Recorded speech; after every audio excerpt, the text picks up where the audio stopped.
Can't help herself, you know? Checking to see if I'm not rotting in some dumpster, like most of the Wales boys. It's really starting to wear on me.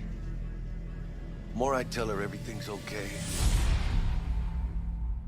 the more I feel like I'm straight up lying. In 2077, they voted my city the worst place to live in America. Could have fucking crushed us.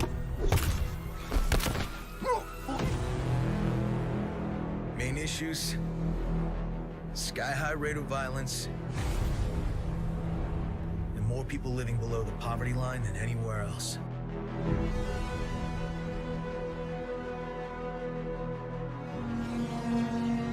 You. Wake the fuck up. Who are you?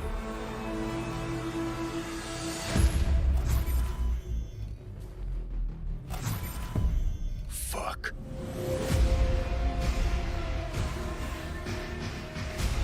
Left for Atlanta. Looking for a slice of happiness. Guess you didn't find it. What the fuck? We have a city to burn.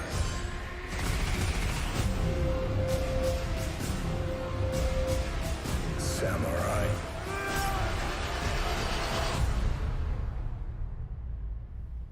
That was too much. Could feel the guy's pain, his hope.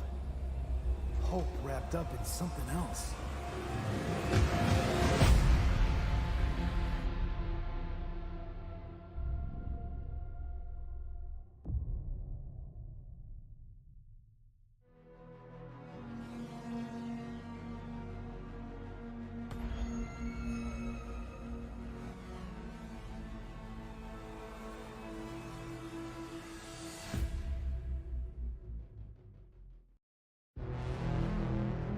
Can't help herself, you know? Checking to see if I'm not rotting in some dumpster, like most of the Wales boys. It's really starting to wear on me. The more I tell her everything...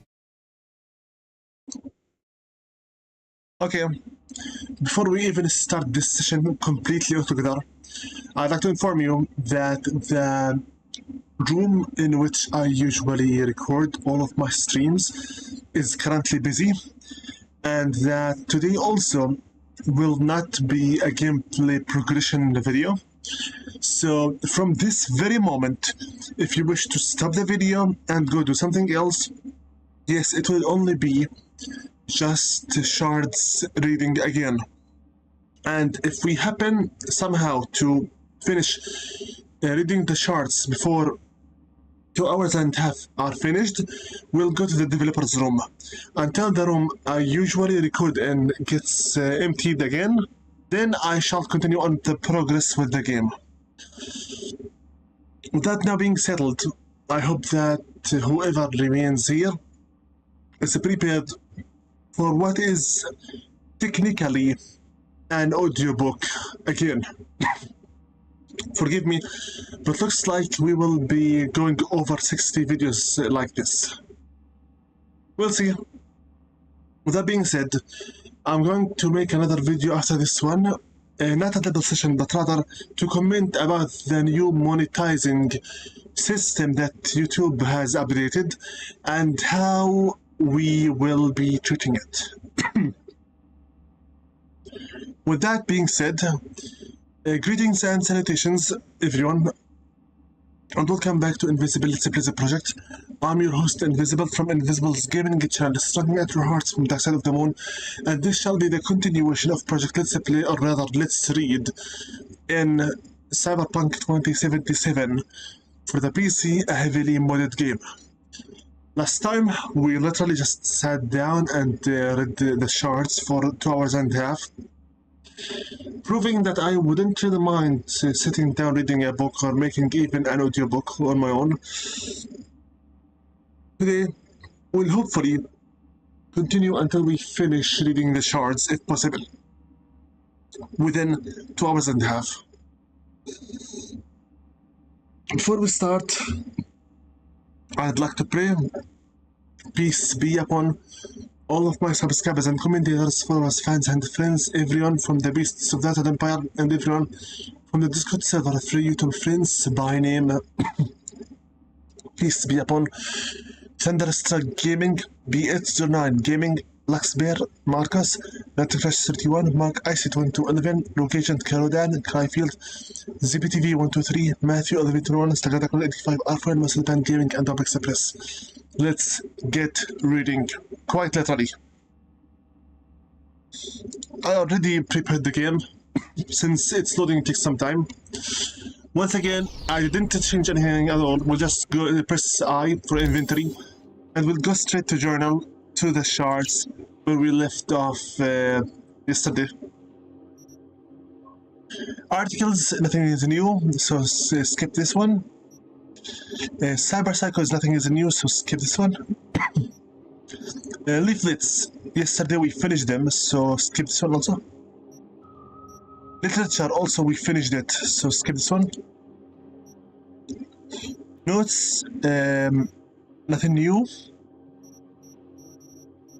Fine, I guess. Now I remember, the last time we stopped was with this one, 444. I think the new tagged ones are automatically sorted by a mod, if I'm not mistaken. Anyway, this is literally what we will be doing today. Just continue reading the shards until hopefully we finish them. I do remind you that I made a poll whether or not you wanted me to read the shards, and one vote said read them. Another one vote said finish the game in version 161 and ignore the DLC. You chose, you get what you choose. Dr. Paradox, broadcast expert.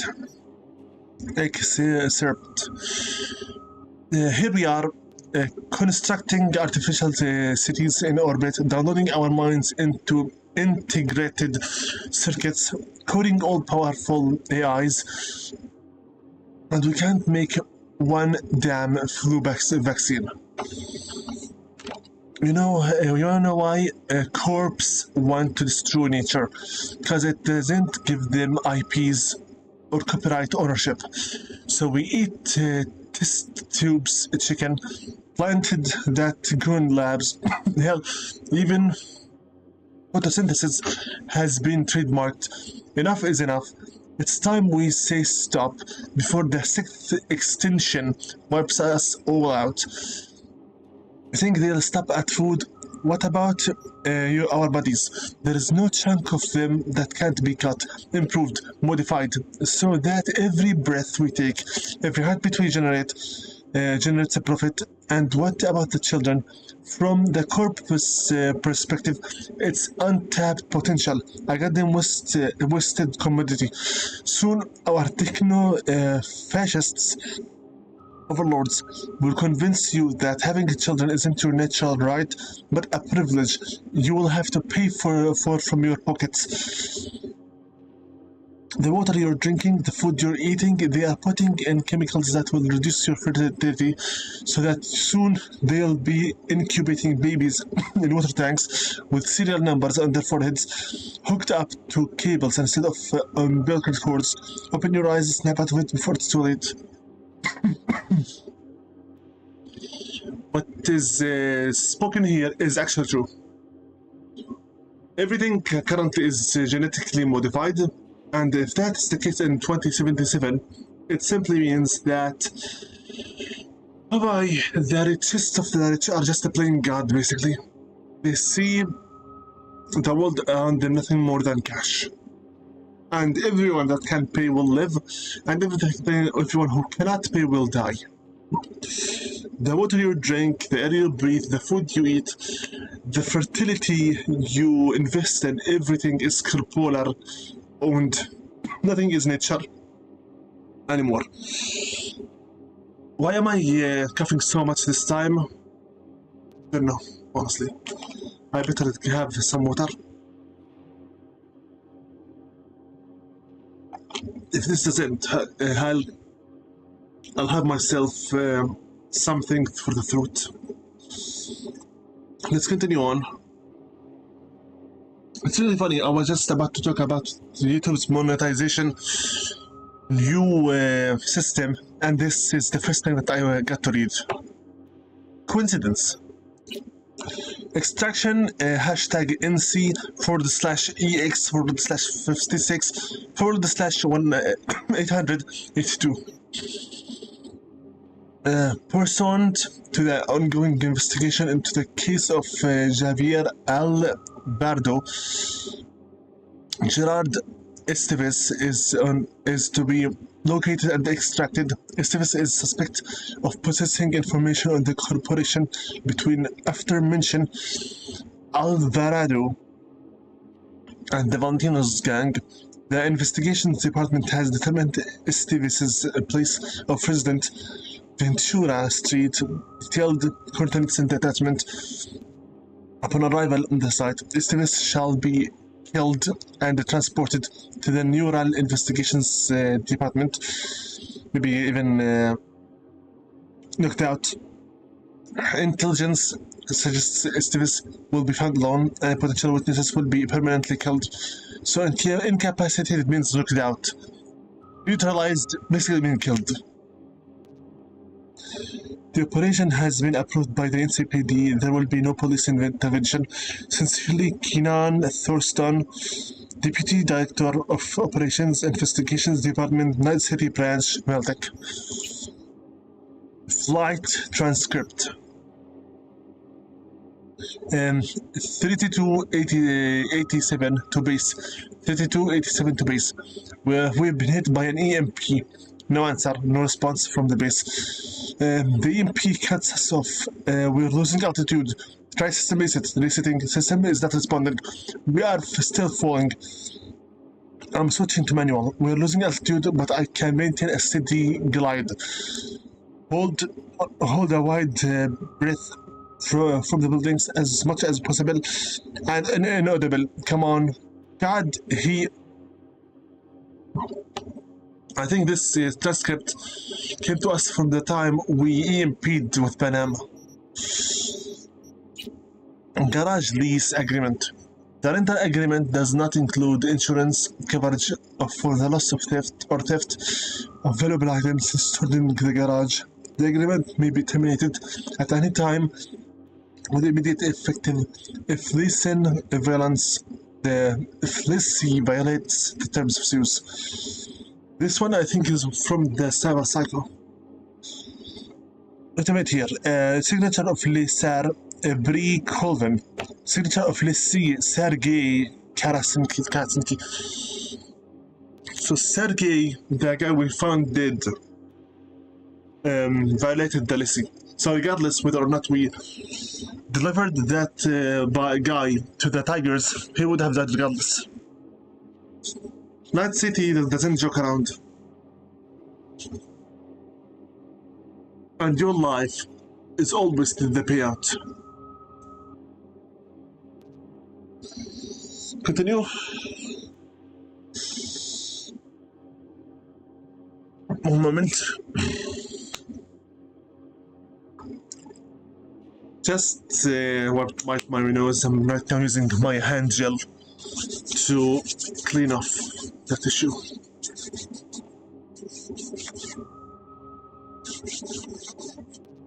Let's go for gig now. See if we can find anything. Target Hunter Highland, location Little China, precise coordinates attached. Note client needs to be this done quick. Priority job to do immediately.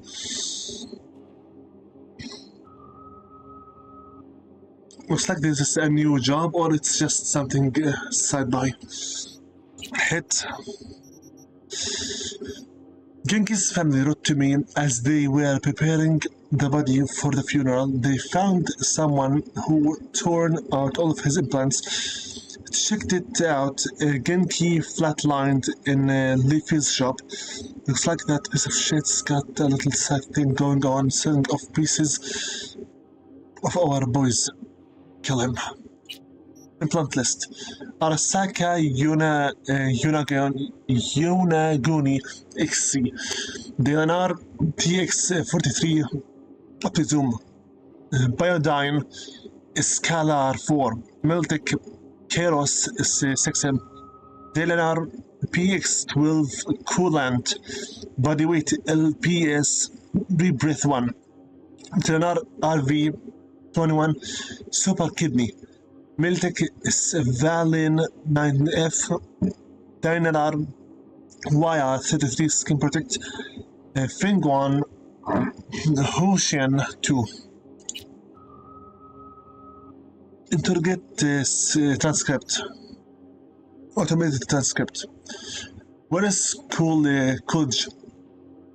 Inside. Inside where? Your mom. You fucking funny. Screams in pain. I'll ask again. Where is he? Hold on, inedible. I have to check. Yeah, he's still your mom. That's it. Screams and whimpers. Not so funny now, huh? So let's talk. Where is Coolidge? And not another word about my mom. Okay, I'm done. Smart move. So, he's inside the other hole now.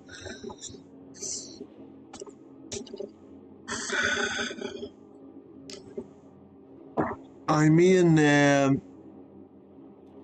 Road Shiwon, you asked for it. Okay, you asked for it. You deserved it.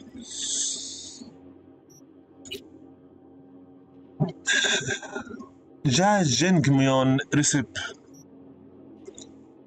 Jajangmyeon recipe. Ingredients: thin pork diced into cubes, potatoes, zucchini, carrots, onion, and garlic diced into cubes or thinly sliced, fresh udon, sesame oil 1 tablespoon, starch and water mix 3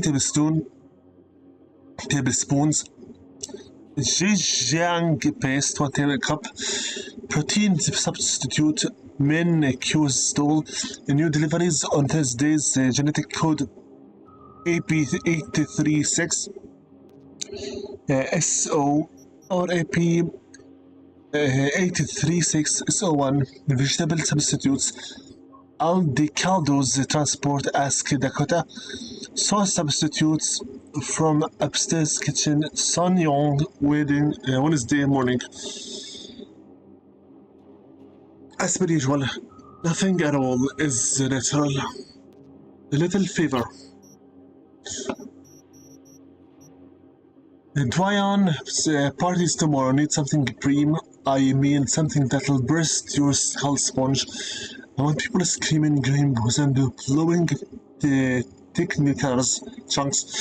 Some shit that'll make the calm down seem like a bad trip. I got the ideas. You got what I need. You will need. You'll be richer. Deal. The richest dealer in the town. Let me know too. Memory chip. Ricard. Shinto Shrine. Milagro Trans. Stats expired. To renew your card, please resume due payments. In Night City and in our own world, as long as you've got the cash to bribe, everyone will listen to you. Otherwise, forget it. Mixed martial arts tournament, all moves permitted. Racy Rob, the Executor, City College. Enter, bet, win, blood and adrenaline guaranteed. Not my thing. New ad shoot, rural beauty, inspired the city, enjoy the country. I know there has been a lot of feedback regarding the new ad campaign for Pseudo, but I would like to remind you that this was the client's decision, and although we might not agree with it, we must respect it. The person behind it is Pseudo's new creative director and son of the company's president, Michael Coe. Below, I've attached a statement from Mr. Coe, and I request that you obtain from unsolicited commentary at this time. With the rural beauty campaign at Sudo, we want to show the exclusive corporal attire need not to be bound by elegant design alone, but also by comfort. Focus tests tell us that many of our consumers and potential consumers enjoy the idea of being able to make a visit from their downtown offices and penthouse to their cottages on the outskirts of the city without the need to change with a new outfit or reimagine their wardrobe. So there you have it. We have to work with the direction we've been given.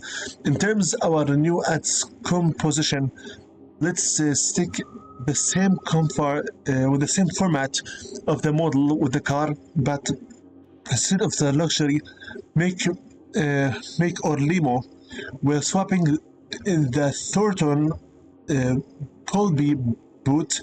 Pickup trucks are time-tested symbols of the rural and the rustic lifestyle.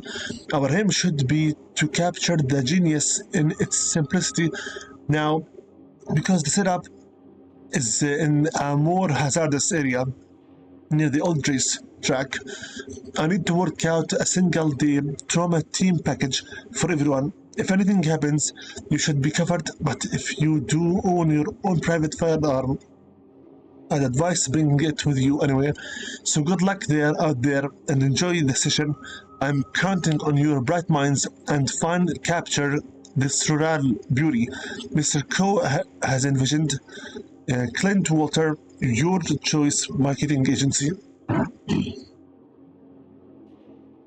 And I believe everything just went to hell. We release BDs. Phew, that's hot. Vol 3. Representative of the Psycho. Piece by piece. The Executioner's Diary. No parachute plummet. Scream, baby, scream. On the edge. All of this is just sick. Order to pre-sent this week. 20 IB. Metabank. Sin Coffee. 5-pack. Biodyne. Plant cleaner. 1 wide format screen adopted to receive signals from Kiroshi A910X 5 Kiroshi A910X cameras. Orders. We want to send the people of Vista a message loud and clear. Tinos won't protect you. The Valentinos are weak. The Valentinos are nothing but trouble. So we go in, guns blazing. I want to see the firefight. That'll be the top story for a whole goddamn week.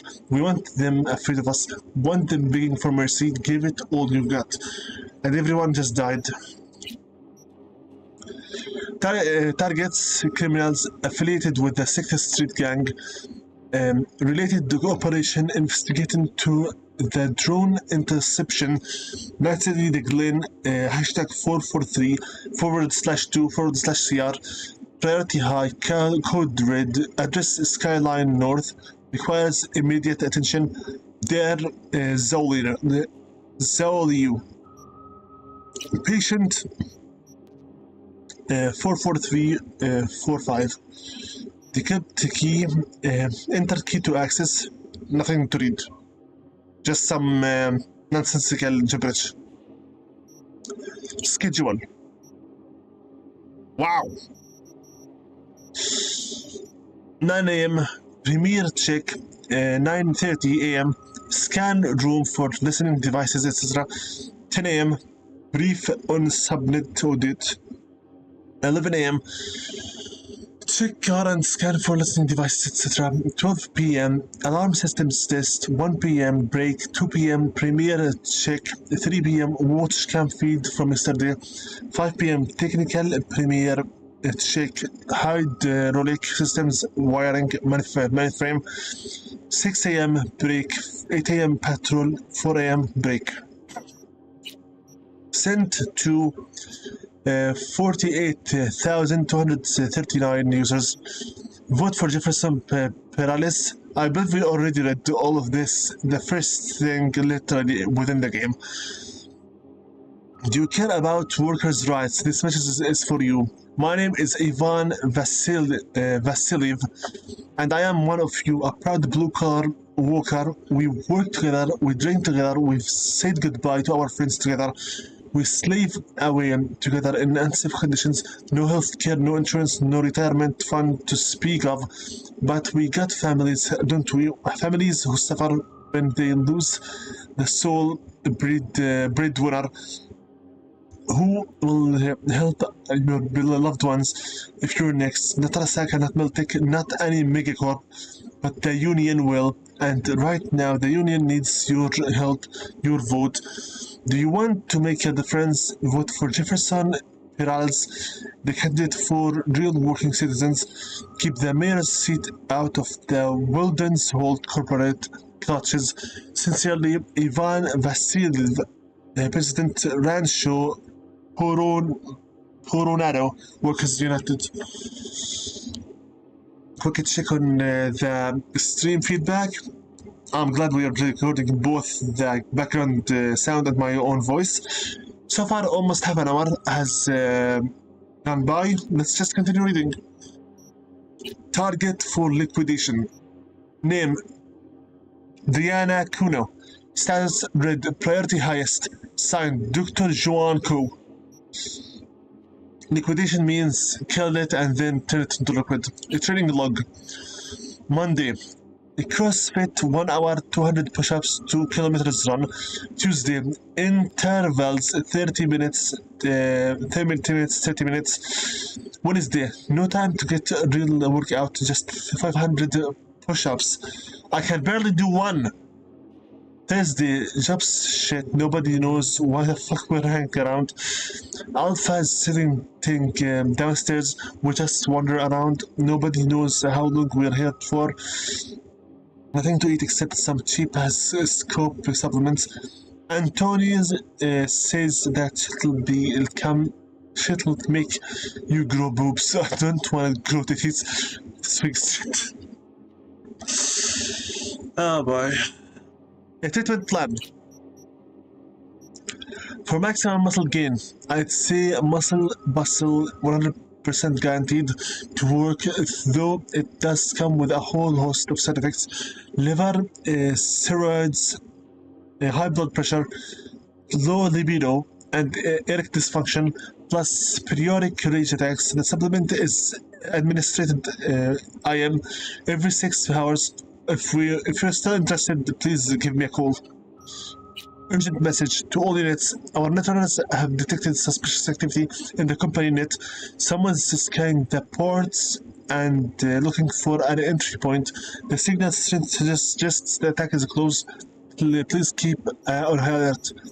And with that, I believe that we read most of the 444 conversations. Let me check it before we officially. Yeah, we already did it. We read them. I think the rest of them we already read them as we picked them up. Or maybe those are from the hidden gems. I don't try know.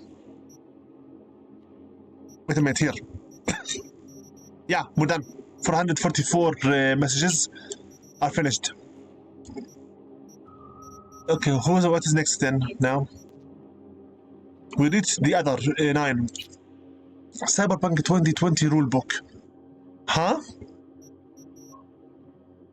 It doesn't matter how well you do something as long as you look good doing it. That's literally the code of Cyberpunk. If you are going to blow it, make sure you look like you planned it that way. Normally, clothes and looks don't matter in adventure. In this world, having a leather armor jacket and mirror shades is a serious consideration. Think dangerous, be dangerous. Think weak, be weak. Never walk into a room when you can stride in. Never drive slow when you can drive fast. Throw yourself up against danger and take it head on. Never play it too safe. Stay committed to the edge. That is the cyberpunk style of life. get high at home. These days, when the police have so much more to worry about than whether the kids are smoking special cigarettes, when designer drugs can be bought on any corner, we say back to the basics. Why line procedures and dealers' pockets when you can make your own cushions in the comfort of your own garage? In the following chapters, we'll give you a quick, easy to follow recipe for your favorite boosters. It's fun, and obviously there is nothing at all to read about. Greetings from depression. I was 15 years old, set to fail for four of my classes in school, but I could barely get out of bed, much less drag myself out to the bathroom and take a shower. At first, my parents were worried, treating me gently, but after a few weeks, their patience began to run out, and that started when I said, snap out of it. Just go for a run, you will feel better. Why don't you talk to your friends? Quit feeling sorry for yourself. What do you have to be sad about? Other people have it worse. This is all gaslighting. Words that even after 10 years of therapy, medication, a stint of a psychiatric word, and many relapses of depression still rings in my ears. Anywhere, anytime, every day, and they still cut as sleep. They cut just as sleep. Telling someone to get a snap out of it, just run, you'll feel better. Why don't you talk to your friends? Quit feeling sorry for yourself. Yeah, keep gaslighting, and I guarantee for you 100% that the depressed person will kill themselves. And it's all thanks for your gaslighting. You are literally pouring salt, tons of salt, on an open wound. Or more like you are pouring God knows how many liters of oil and gasoline into an active volcano. Depression is an active volcano. You need to treat it carefully. Not gaslight it more until it explodes into your faces and then cover you with its own fire. All this gaslighting, and then you start saying, we were just joking, what happened, what went wrong, when the other one has left our world. It's your fault. Depression is not something easily toyed with, if at all. Understanding your teen. The teenage years are truly the most difficult period in the person's life. Not only is it a time of enormous hormonal changes to the brain, but also a time of searching for one's own identity. The teen starts to seek authority figures outside of the family, most often among their peers, but also among celebrities, rocker boys, and even fixers or mercenaries. To become an authority figure to teen, all you really need to do is have a unique style. Maybe throw in a few nice phrases criticizing the system, and most importantly, convince the teenagers that you and only you understand. I think I already did this. I'm not reading everything, just the new ones. Things we did not read yet. People of Night City. A gem of Japanese elegance. Hanako Arasaka's visit to Night City is a unique chance to take a closer look at a true icon of the class and style. The enigmatic daughter of a recently deceased megacorp CEO has shown us once again why she's a real queen of killer taste. Seriously? First things to note is that Hanako wore only Japanese designers, showing off a flair of the patriotism and devotion she was raised with. Second, only a sharp eye might catch the small golden brooch crafted in the shape of the Arasaka Corp logo, playing it safe but keeping it classy. Hanako also rocked a dove white neomal pencil dress, simultaneously showcasing a regal modesty, but without putting off stiff prudishness. Hanako is corporate royalty, and she knows it. She's not trying to squeeze in any of that new flash because her self-confidence is chrome-planted. That said, there are a few accents of gold in her dress, shoes, and hair accessories that tastefully elevate the outfit and harmonizes beautifully with her nails. And real skin seems then with her coat sporting a fierce red. She adds an almost predatory pop to the ensemble.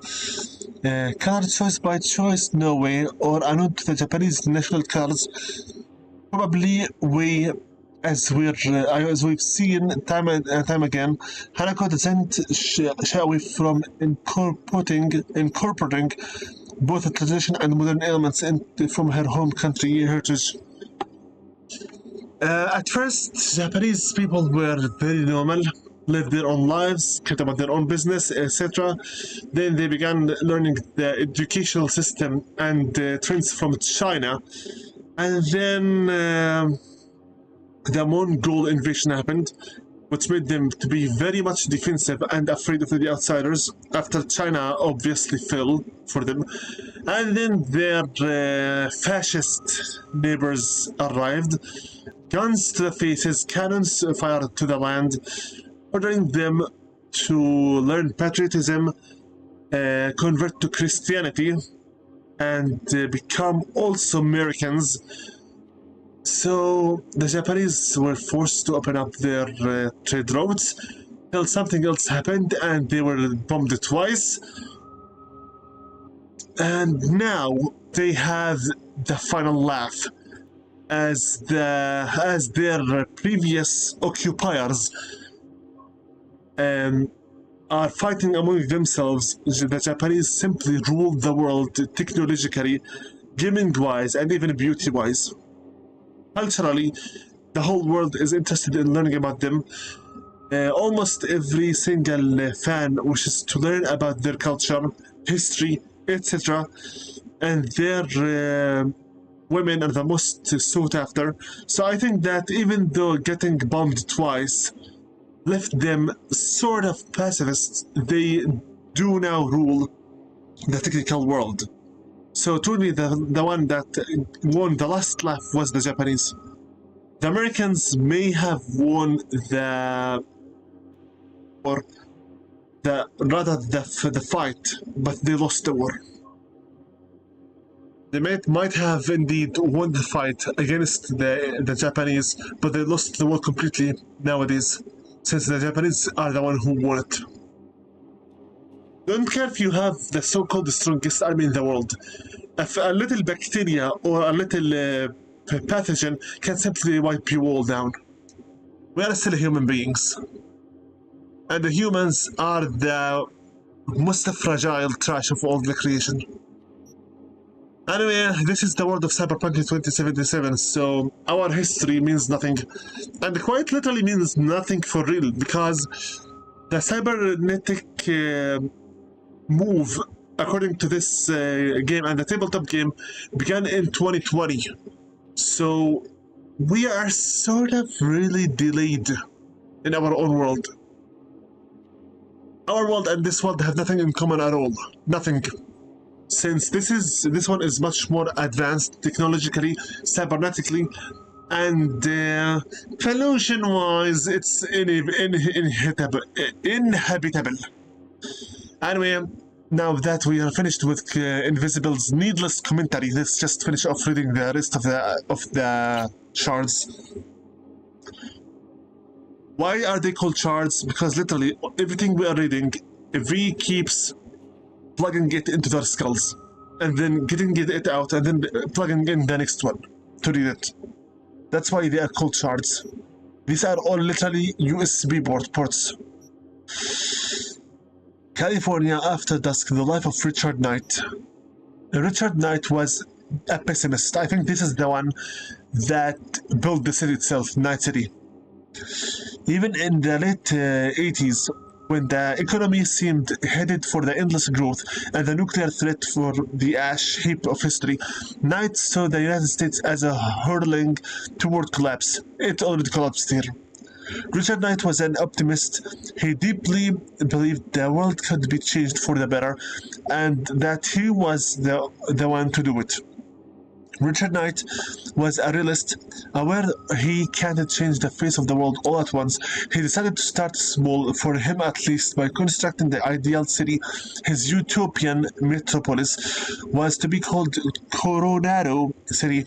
It was a stand as a metaphorical city on the hill, shining example to the rest of the world. Richard Knight was doomed to fail, not because his vision was inherently impossible to realize, but because many important, powerful people wished to make it so. Once again, greed is what matters.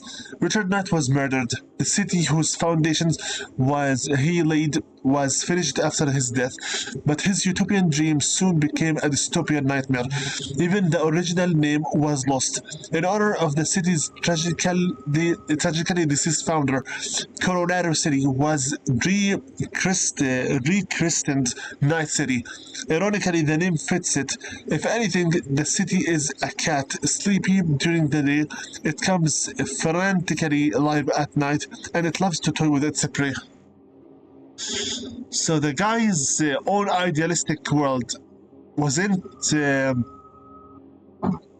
realized because other swine, greedy swines, rejected it to be realized. Typical human swine. My name is spelled D-Z-E-N-G for fuck's sake. I'll be honest, I didn't want to write this book, but they paid me, so here it is. Well, actually, it was written by a ghostwriter. Hey, Jake. Just kidding, I haven't lost all of my self-respect, not yet. So, who even reads books nowadays? I do. I thought people only bought them to decorate their apartments. At least that's what I do. By the way, wouldn't it be better to just get rid of shelves altogether? Something to think about. So where was I? All right. So the publisher told me that they want to publish my autobiography, and do I have any questions? Of course, I asked them if I could swear like a drunken sailor. I am, and they said, sure, we'll see. Censor. Hey, it works. Now that's over with it. Let's move on. I'm not this disgusting to read this out loud. You might have seen me on TV where I hosted a satirical show called Info Flash. It's a pretty sweet gig. Once a week, I got to read smarmy jokes off of a teleprompter written by our intern, and they pay me more than you make in a year. Isn't capitalism fabulous? You mean fascism? Alright, but how did I get here, you ask? Simple. One of my dad's colleagues was a showrunner at N54 News, and suddenly I found myself going around with the coffee pot refills. Anyone? It all was unpaid, of course. Apart from that, there wasn't much to do, so you could usually find me out back taking one of my hundreds or so daily smoke breaks. For some reason, people thought I was funny. Somehow, the shit that came out of my mouth made grown men cry with laughter. So they plopped me down in the front of the cameras, and I just kind of winged it from there. How do you get to where I am? Well, you can't, because your dad doesn't have a showrunner friend at N54. That's true. And it's not like they're gonna pluck some randoms out of the street. Don't you know people like me aren't supposed to rub shoulders with bottom feeders like you? Oh, and did I already mention that capitalism is fabulous? It's true. It is sad, but it's true. It's true. That success is not gained. Success success is a birthright. Not everyone can be successful because not everyone is born already successful. That's why 99.5% of the world is a failure for real, and the only 0.05% are the richest of the rich that hoard all the world's wealth to themselves exclusively, and they run the entire planet by their own hands, rather words or orders. Not everyone is born into success. Only birthright success is what makes you successful. Success is ungainable.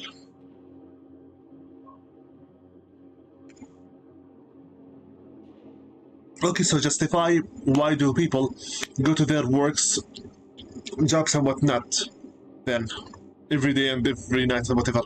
Answer: to pay some bills and enrich the already rich, beyond rich. You want something that's called delusion of escapism, and something to numb your thoughts, your creativity, and everything that is stopping you from killing yourself. That's it, literally. Stop Complaining, Get Rich Today by Josh Kavorkin. The first and most important lesson: you and only you are responsible for your situation in life. Don't wait for the government to take pity on you. Don't wait for your loved ones to lend you a helping hand. Just pull yourself up by your bootstraps and get to work. I know what you're going to say. Unemployment is at 34%, but so what? What's stopping you from starting your own business? It's that damn simple. What's that? You say you need an education? So educate yourself. It's for Christ's sake. From now on, I don't want to hear any excuses. What matters is that you can be rich too, but you have to want it, and for that you have to work for it. This is all bullcrap. You want education, educate yourself. You don't have the money, then work for it. You can't, let's say you are deprived of everything, then die. I mean, if you wish to keep closing all the doors for yourself, then leave. Nobody's holding you. Tamed Dragon, a biography of Yorinobu Arasaka. In many ways, the story of Yorinobu Arasaka resembles an ancient parable. The younger son of one of the modern world's most powerful CEOs renounces his heritage, forfeits his birthright, and instead chooses a rough and tumble life on the streets of Tokyo, only to later scramble back home to the warm, sheltered bottoms of his family with his tail tucked. At least that is the story most have pieced together from the official sources. But why did Yorinobu betray his father in the first place? Why did he return? For several years, I dug deeper, following leads, reached out to his former friends and acquaintances. Slowly, I began to unearth answers to some of the public's most burning questions. Yorinobu was delivered in Tokyo in the early 21st century, the first child to Saburo Arasaka's third wife, Michiko. Saburo had 3 wives? Isn't the Japanese route only one? Who cares? This is 2077. None of my business. By all accounts, he seemed a happy child that grew to become a pleasant young man. That is until his graduation from the University of Tokyo at the age of 21. Following the ceremony, the Arasaka family threw a party in his honor. At some point in the evening, Saburo invited his son to his study for a private conversation. What transpired, that is wholly unknown, but after the corroborating varied accounts, it is clear Yorinobu must have slipped out from the party and the estate. Only a few hours late, gone, a whisper in the night. In the next few years, various eyewitnesses spotted Yorinobu in the company of the nomad group known as Kotetsu no Ryu, or the Steel Dragons. As part of his youthful rebellion, he purposefully involved himself in altercations with the Arasaka agents and promoted anti-corporal slogans. After his family eventually confirmed Yorinobu's involvement, Saburo renounced his son, and Ki, Saburo's elder son, swore to exact revenge on his younger brother. Ironically, it was later that at Ki's funeral that Yorinobu at last reconciled with his father, stubbornly proud to a fault. Many were surprised by the Arasaka patriarch's conciliatory approach. What caused Saburo to change his mind? What role might have Yorinobu's sister Hanako played in their peaceable reunion? That much remains to be discovered. That's weird. After all, Saburo was indeed killed by Yorinobu.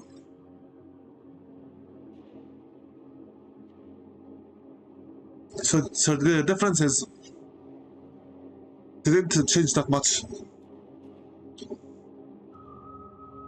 I'm trying my best to read for you the entire thing in a grammatical correct way, especially if you're listening just from the background. If you only are playing this live stream, to listen to it in the background, I'm trying my best to make it as much of an authentic, real audiobook as possible.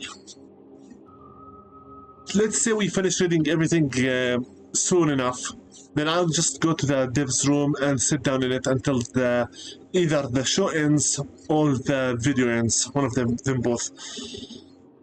When I get the chance, we're going back to finishing the side quests and finishing the game itself.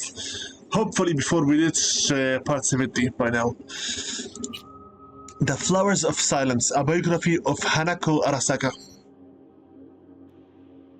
If I had written this biography on the basis of public availability material, where there would have been two sides of the story, and not to mention the foreword, afterword, and the acknowledgement. Everyone knows that Hanako Arasaka is a very private individual. Everyone has heard about the tragic death of the last reporter who attempted to pin her life stories.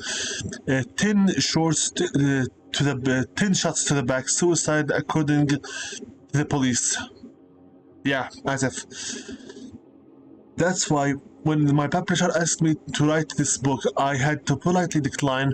Then when I saw the advance they were offering me, I started to reconsider, and finally when I discovered that Arasaka's PR department had given its stamp of approval to interview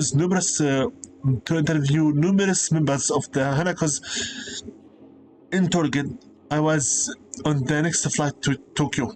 Soon enough, however, I lost my original enthusiasm. The people Arasaka sent me to be interviewed repeated the same answers to all the questions, clearly memorized by heart. After a month's worth of research, all I had was Hanako Arasaka is the daughter of Saburo Arasaka from his third wife, Michiko.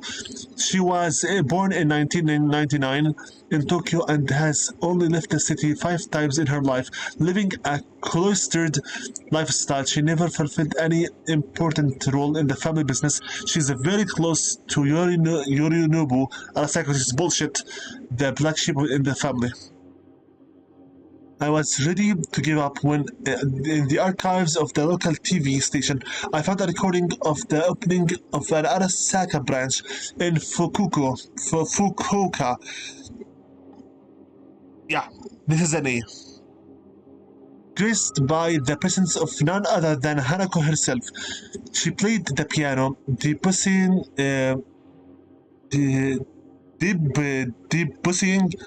Rivere. Why that piece? Why play a dreamy, introspective song while surrounded by stoic Japanese businessmen? Her golden fingers caressed the keys, I was mesmerized. Tears rolled down my cheeks as I listened. That's when I knew I had to finish this book. I had to meet this enigmatic woman and find out who Hanako Arasaka really was. That we finished People of Night City. I think we already read about all of the other ones. I told you I will not read anything unless it is written as new. Dream of Death of a Mercenary, author unknown. Quick enough, no, not one. Nor bold enough, nor agile. Is this supposed to be a poem? Quick enough, not I. Nor bold enough, nor agile. Tangled up in wires, like a nest of vipers vile. Was it I who fell, or was it done to me? Dissolved, disappearing, with you I wish to be. Yeah, this is a poem. Now tethered, clamoring, and restless swarm, beating in my ears a pale rage. No, into the earth I see my life this sweet. Thorn sticks in my throat, a chill burns brighter on. To the end, what a thought, a huddled husk, I tumble for the dawn. The old certainty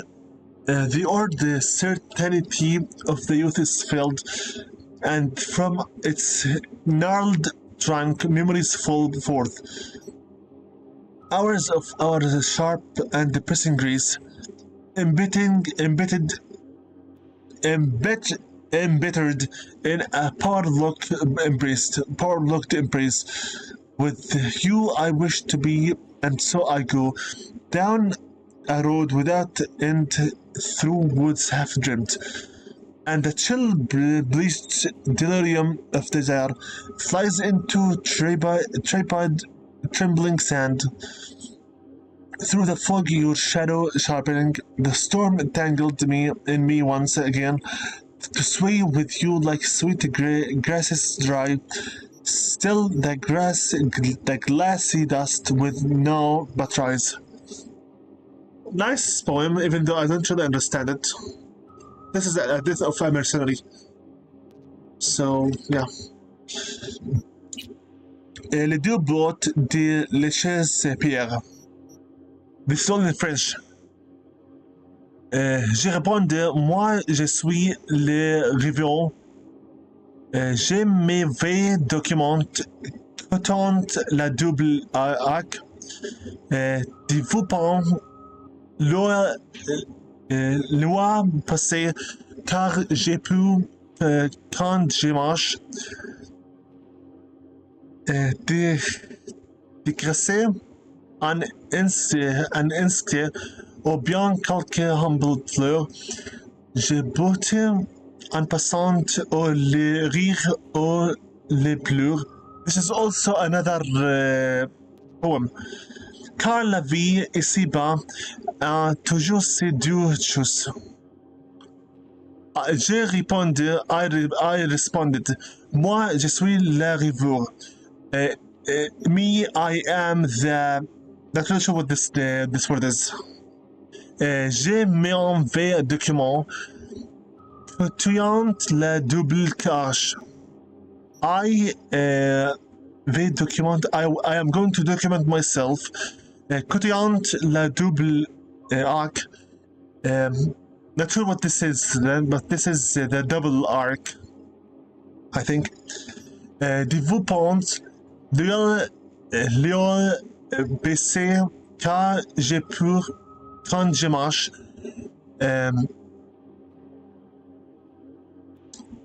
Léo est passé. I'm pressing on my eyes, I think. Car j'ai peur when I cry. Quand je marche, when I move, when I walk, I cry, pressing my eyes. Développant, I think maybe, I don't remember what ponce means. Dégraisser un insecte ou bien quelque humble fleur. I write something, inscrite, I think this one is, on a nice humble flower. J'ai pourtant en passant au les rire all blue.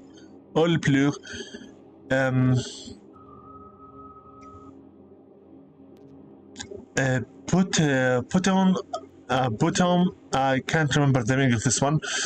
En passant au le rire, le rire means to laugh, all pleur means to cry.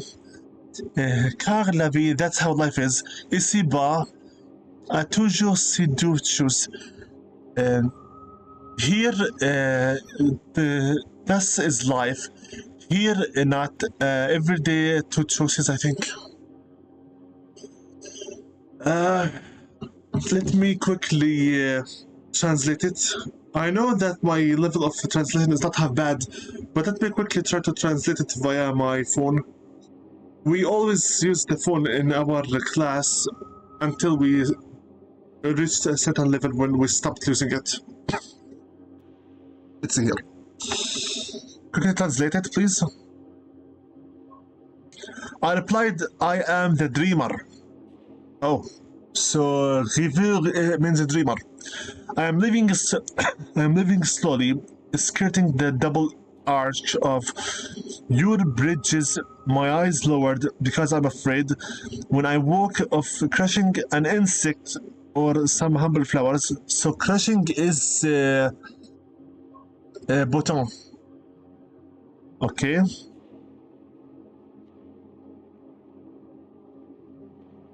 In passing, either laughter or cry, because life here below always has these two things. Ici bas means here below, bas. I was never good with the up or down. Up sur, derrière, behind, bas, beneath, devant, in front. Yeah, I am level 6 only. In French. I never finished it really. Technically, I am level 5. Whatever. Before I forget it, I better re-enter my YouTube application to keep an eye on if there happens any kind of error. Let's go for the fall of E.T. Minanki. The fall of E.T. Minanki, a manuscript found behind the Totintas. All the mighty look and despair, for here lived the city in the far-off land of Shine. Another poem, where once was clay tamed and raw, to build a temple among the narrow streets. I'm a moron. This is literally named poetry. This is poetry, all of it. Wow. I'm a moron. To build a temple among the narrow streets where the howl of crazed prophets rose from their skiff and the shadows of the Zurgat fell across the sands. Look and despair, for here rose the tower, strong as a tongue glazed in spit, held fast to the scaffolding of the throats of the vocal cords, up which were pulled buckets of mortar, prayers, fragments of code late cuneiform, on tablets plated with copper, encrusted with tin. Oh my god. Look and remember, for here she fell, and her name was Babel. Oh, Babel of dreams, lest we be scattered over the face of earth. Ask the archaeologists to beyond Totintas how she crumbled to dust and soft down of a dialect, how the desert tore her, how the sands of time ground her until the word was ground fine and scattered among us. Look and beware in the final hours of night, for the sun shall rise over the ruins, and down shall once again melt from the rubble of memory, the memory of the city, its original source. This, I've been reading all of this, and I have been saying these are poems, and I'm reading the poetry. Yes, Captain Obvious. This is embarrassing. Did I read this already? America, a Prophecy. The terror answered, I am Orc, wreathed around the accursed tree. The times are ended, shadows pass, the monitoring gains of to break. The fiery joy, the Urizen perverted into the Ten Commands. What night he led the starry host through the wide wilderness.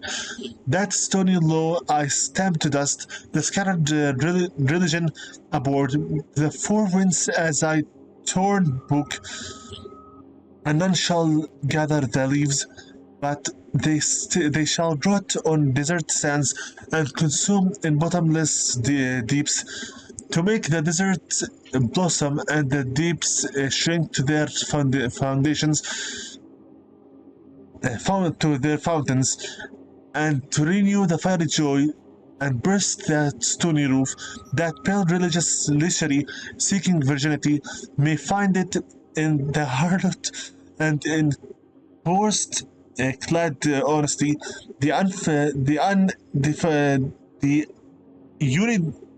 undefiled, though ravished in her cradle night and morn, for everything that lives is holy, life delights in life, because the soul of sweet delight can never be defiled.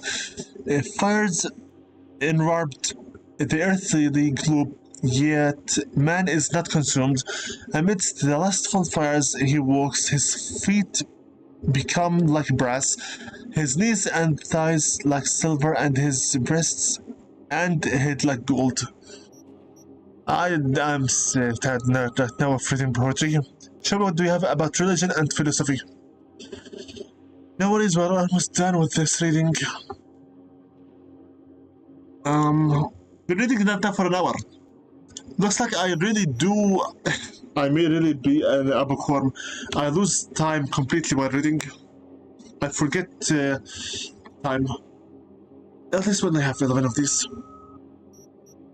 Buddhism and cyberware, a perspective. Interviewer. For most of us, the precepts of Buddhism seems baffling to say the least. How would you explain to the average night citizen why bhikkhu, such as yourself, are against implanting cybernetics technology into their bodies? Monk, it's not that we are against them per se. Every person has the right to make choices with their own body as long as choices don't harm another. Though bhikkhu do abide by the stricter rules, such as abstaining from cyberware in order to achieve enlightenment. Interviewer, then what does your hesitation stem from? How do cybernetics affect your pursuit of enlightenment? Monk, well, short pause. Among other things, it's their vague, fluid status. The lack of a better word, ask yourself, what is an implant? A part of your body, an impersonal object? Interviewer, you're asking me? An unintelligible. Suppose I'd say it depends. Monk, precisely. Bhikkhu limit their possession to a robe, umbrella, and a bowl of alms. Everything else is a distraction that hinders his or her release from the world's suffering. Let's say, for example, that a synthetic hand is just that, a hand, a part of your body. But if it's a watch installed in it, or a blade. Interviewer, right, I think I understand where the line is drawn. Isn't completely clear. Monk, positions, specifically such intimate ones, are distractions that muddy the mind, that pull it further from inner peace. I believe the phenomenon of cyberpsychosis is a proof enough of this truth. Who knows? Earth reborn. Our world is a world of people. Mankind has effectively eradicated any supernatural beings, mythical beings, folklore creatures, gods, even the monotheistic god. Mankind has even given up hope of contacting the extraterrestrial civilizations, though little green men have been among us for some time already, paying us visits in their flying saucers. Only man remains, and man looked around and realized he was alone. In his loneliness, man felt the emptiness within him and started to repopulate it with beings other than himself. That is how artificial intelligence was created, from simple deterministic robots obedient to their human masters to become more intelligent and independent than man could ever conceive. The unpredictability and power of artificial intelligence was greeted by man apprehension with apprehension, but also with joy. Finally, spirits and elemental forces have once again returned to our world. We could catalog them, construct a hierarchy. We could fence them off behind the black hole and draw a new line between what is natural and supernatural. Here is the earth and here is the sky. How painful man's solitude must have been if he had to create a palpable technology, mythology, and surrendered to the demons in his own creation. I believe that whoever wrote this is a Darwinist, because all of this garbage is complete blasphemy. Man is not perfect. Man never was, and never will be. Man is not the owner of themselves. This is complete blasphemy. Parallel lives. It being my purpose to write the lives of Alexander the King and Caesar, by whom Pompeii was destroyed, the multitude of their great actions afford so large a field that I were to blame if I should not, by way of apology, forewarn my leader that I have chosen rather epitomize the most celebrated parts of their story than to insist at large on every particular circumstance of it. It must be borne in mind that my design is not to write histories, but lives, and the most glorious exploits do not always furnish us with the clearest discoveries of virtues or voice in men. Sometimes a matter of this moment, an expression or a gest, informs us better of their characters and inclinations than the most famous sieges, the greatest armament, or the bloodiest battles whatsoever. Therefore, as portrait painters are more exact in the lines of and features of the face in which the character is seen than in the other parts of the body, so I must be allowed to give my more particular attention to the marks and indications of the soul of man. And while I endeavor by this portrait their lives, may be free to leave more weighty matters and great battles to be treated by others. That was confusing. Teachings of the Temple, excerpts. Glad, only 4 left.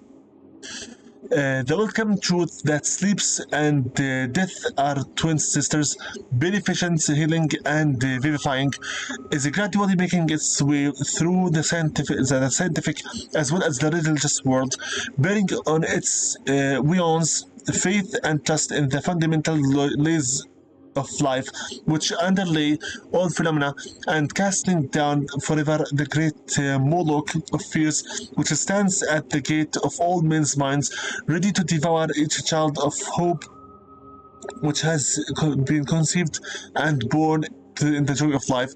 Time and space are annihilated in the dream life because of the rapid action of the energy of mind when freed from bonds of matter, and life in a state of dream is a foretaste of what life may be when the courses grades of matter, which now holds the embryonic God-man in bondage, are refined, and the energy which now must act under all the difficulties man has ignorantly thrown up by unnatural, unwise methods and practices through countless incarnations will then be guided and controlled by a higher or spiritual will of a man for the perfecting of the body as much as superior to the bodies of the present races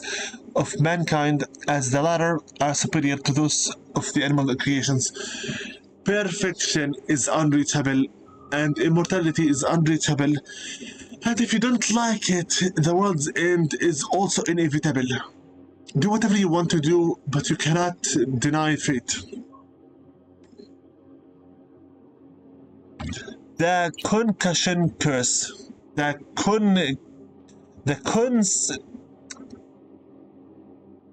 consciousness curse. Wow. From consciousness to concussion. That escalated super fast. Man dies the way he was born, soft, weak, and helpless. Death, the one certainty in this universe of chaos, can be both a tragic end and a release from suffering. It can come as an unexpected twist or as a beautiful crowning counterpart to a life well lived. A curse we face as humanity, the only living beings in the constant awareness of death, is our inordinate focus on the fact how much happier is the life of the gazelle that escapes the cheetah's clutches, thinking that it evaded death once and for all. Then the poor soul living out in his days, knowing each step it is him closer to the void. Death is inevitable, and it's not a curse, it's a mercy, because living is the curse, living is the suffering, and death is just a mercy and a freedom of the curse that's living. The Coptic Bible, the Book of Enoch. The angels, the children of the heaven, sowed and lustered after them, and said to one another, "Come, let us choose us wives from among the children of men, and beget us children." And all the others together with them took unto themselves wives, and each chose for himself one, and they began to go in unto them, and to defile themselves with them, and they taught them charms and enchantments, and the cutting of fruits, and made them acquainted with plants, and they became pregnant, and they bare great giants, whose height was 3,000 ells, who consumed all the acquisitions of men, and when men could no longer sustain them, the giants turned against them and devoured mankind. And they began to sin against birds and beasts and reptiles and fish, to devour one another's flesh and drink the blood. Then the earth laid accusation against the lawless ones. Oh, I mean, what is there to say? Mankind is a sin in its own. But this gibberish is wow. The Holy Bible, Old and the New Testaments. Ecclesiastes 9. For all this I laid to my heart, even to explore all this, that the righteous and the wise and their work are in the hands of God. Whether it is love or hatred, man doesn't know it. Then the man doesn't know it. All is before them too. All things come alike to all. There is one event to the righteous and to the wicked. to the good, to the clean, to the unclean, to him who sacrifices, and to him who doesn't sacrifice. As is the good, so is the sinner. He who takes an oath, he who fears an oath. This is an evil in all that's done under the sun. That there is one event to all. Yes, also the heart of the sons of men is full of evil, and madness is in their hearts while they live, and after that they go to the dead. For him who is joined with all the living there is hope. For a living dog is better than a dead lion. For the living know that they will die, but the dead don't know anything, neither do they have any more a reward, for their memory is forgotten. Also their love, their hatred, and their envy has perished long ago, neither do they any longer have a portion forever in anything that is done under the sun. The world as will and idea. But besides all this, death is a great opportunity no longer to be. I to him who uses it during life, the will of man is without freedom.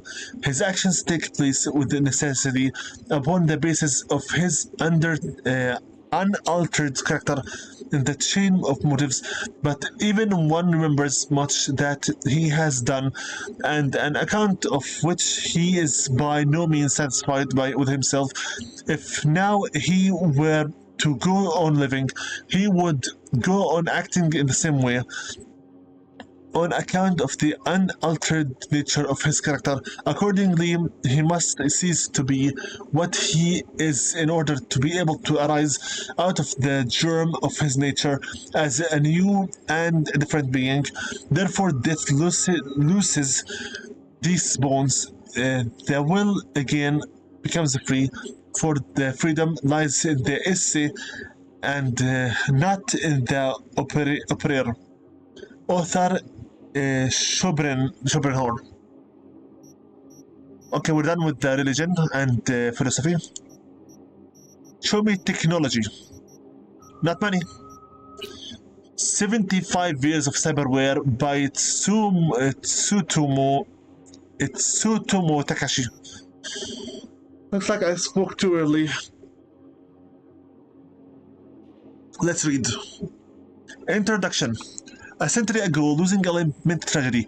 It meant living with a permanent disability, with severely reduced physical capability, and often with chronic pain. What's more, people with disabilities frequently suffered from widespread discrimination, both active, example, employment bias, and passive or unconscious, example, poor infrastructure, inaccessibility.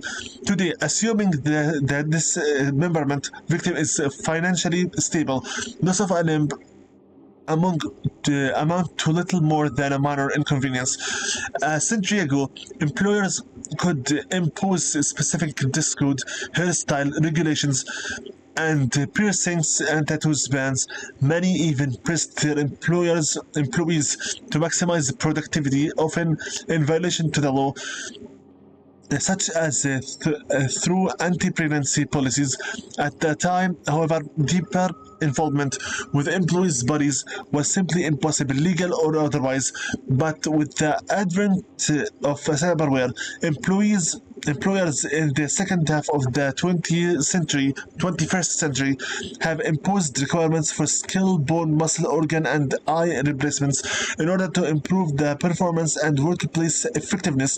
In extreme cases, security sector employees are commonly urged to undergo so-called full-body conversions for a full cyborgization. They don't want humans, they want cyborgs. Much has changed over the past 75 years. From when the cybernetic implants first hit the mass market, many in the field of the history of technology have urged the cyberware is in a positive farce for progress, and many have urged the opposite. This book attempts to describe the contextualized and the changes, for better or for worse, that has introduced to our professional and personal lives. How has cyberware led us to where we are today, and where it is taking us next? Chemicals, the invisible killer. We've long known that EVs crisscrossing our skies are busy dumping harmful substances in the air, such as aluminium, carbon dioxide, sulfur trioxide, and sulfuric acid. Studies have also revealed that presence of the dead red blood cells and E. coli, as well as the sodium chloride table salt. Now, you don't need a degree in science to know the harm of these substances can wreak on the body. We found that sulfur compounds can lead to cancer, heart disease, and other illnesses arising from the weakened or even damaged immune system. They can also lead to spontaneous dental hydroplosion and acute meningitis. Chemicals, the invisible killer. Again, I took this shot twice, looks like it. Kendashi New Spring Catalog. Kendashi New Spring Catalog. Kinshiri Adashi Armaments. Our mission at Kendashi, we are creators. We care about our customers' satisfaction and their budget. By choosing our products, you can be confident no euro-dollar invested goes to waste. Kendashi, the choice is obvious. Our products: Kendashi M55 Power Sword. For our blade buffs, our iconic power sword is back and better than ever. Dice your foes into tiny pieces without breaking a sweat, using our latest micro-serrated crystal blade technology with the highest quality materials crafted into the lethal yet elegant design. The power sword will look as good on your mantle as it does in your hand. Kendashi Mono 2 Classic. We're talking here about cyber implants. I think Power Sword is literally the Mantis Blade. Mono 2 Classic, and it's monoware. Kendashi Mono 2 Classic. You can't improve upon perfection. This time honored with the twin blade has been in continuous production since 2019, lit by the custom color handle embodied laser, and Mono 2 has never gone out of style. Block every blow and slice through any defense. We wouldn't keep making them if people weren't buying them. Order is yours today.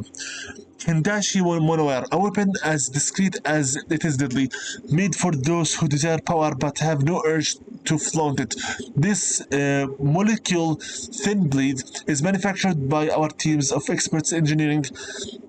engineers in our state-of-art orbital facility. The monoware can bear loads of up to 3,000 IBS and slice through armor weaves like butter through scope spread. Rumor is many officials at the Zurich convention wanted this weapon banned off market. Now, if that's not high praise, wouldn't know what is. Pain editors and mortality rates.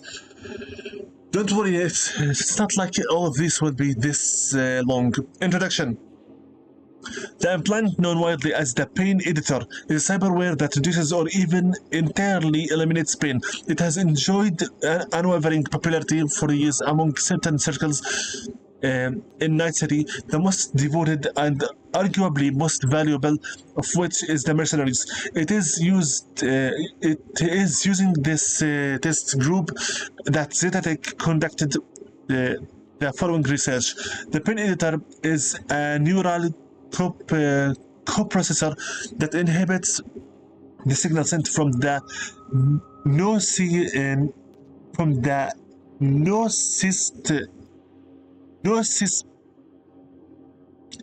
nocispros to the parietal lobe of the brain, thus preventing feeling of pain in the user. Note, some models also reduce symptoms of fatigue.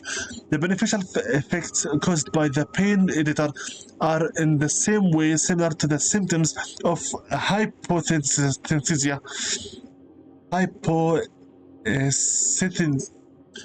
My God, I can't say today.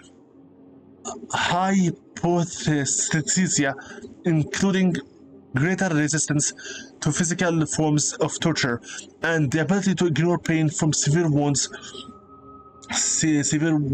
which can allow the user to continue perform beyond normal human limitations for the brief period.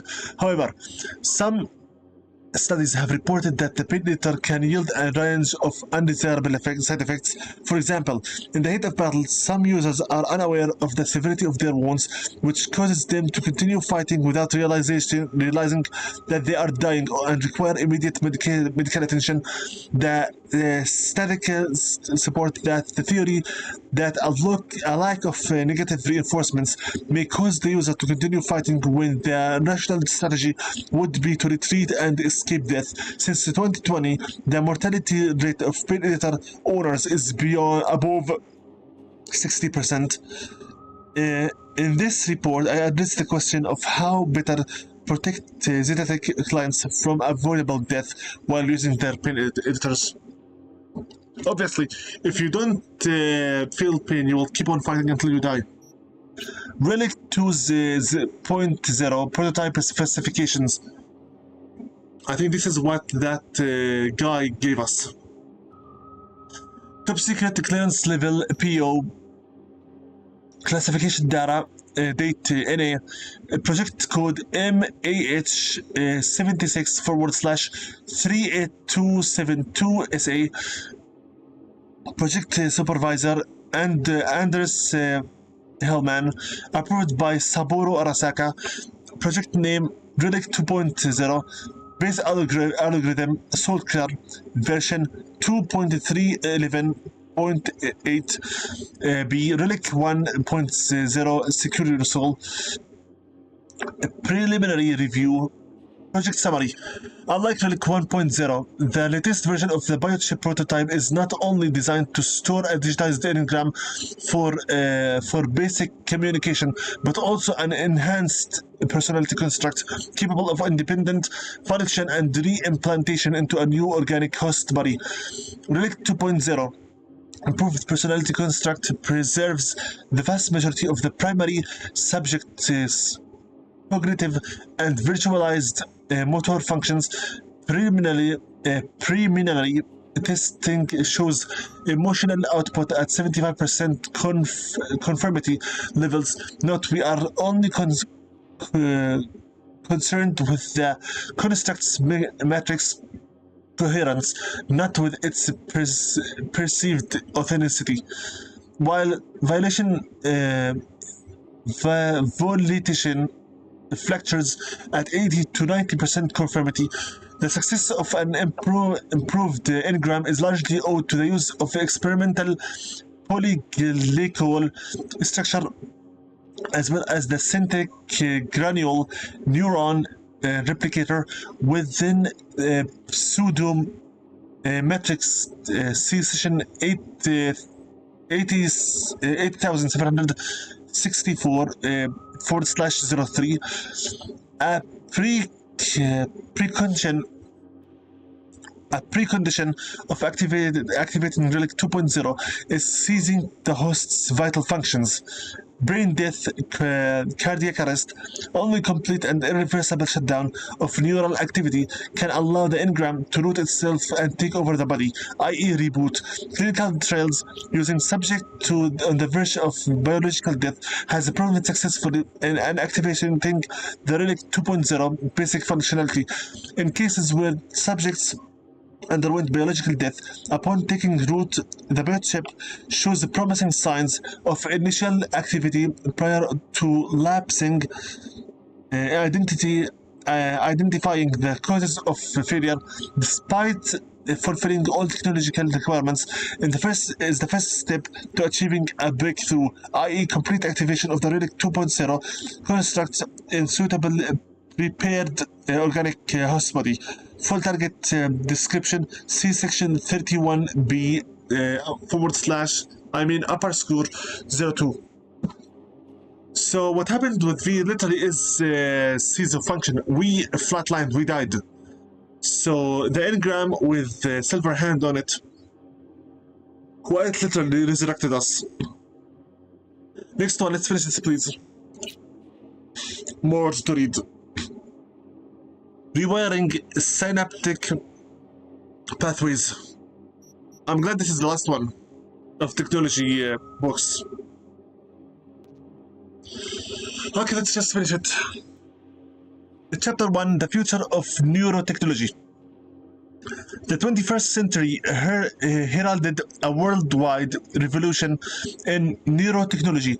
We as a society can no longer imagine an existence without technologically heightened senses, enhanced memory capacity, and pain modulators. By linking our neural system with the computer chips, we are capable of learning complex skills sets in seconds, then subsequently forgetting them again in the instant they are removed. Today, after nearly 80 years of increasingly incorporating these technologies into our daily lives, we must now ask ourselves, what comes next? In recent years, the academic community has reignited discussions on the possible new methods to influence brain plasticity. Is it possible to create permanent neural pathways using compressors? Can we expect a breakthrough regarding dopaminergic data manipulation